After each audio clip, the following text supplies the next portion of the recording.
They appear to be making some progress in identifying the gunman, who did not carry identification, but the FBI has scanned his fingerprints, and they're now checking it against databases and looking also at tattoos and checking surveillance video, trying to figure out how the gunman got there. Did he have a car? Did that have a license? So all that is making progress. In terms of the weapon, you know, we're accustomed to talking about these semi-automatic rifles, these assault-style weapons. This was a handgun. Authorities tell us they believe that the gun used here was a .45 caliber semi-automatic weapon like this.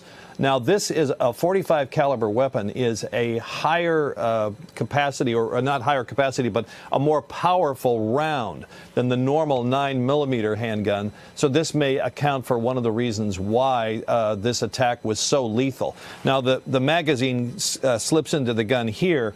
It's capable of carrying around 10 rounds or so without a high-capacity magazine. And one question was, did the gunman reload? The witnesses say that the gunman appeared to pause from time to time. So it appears from what we're hearing from witnesses that the gunman simply carried several clips or magazines, and that's how he was able to get off so many rounds.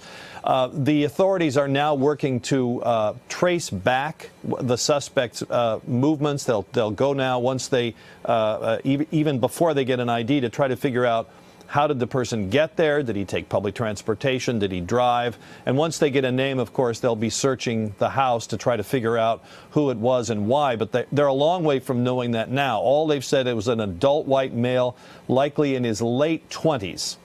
All right, Pete, and presumably they can chase the gun as well and perhaps get some information there. Pete, thank you very much.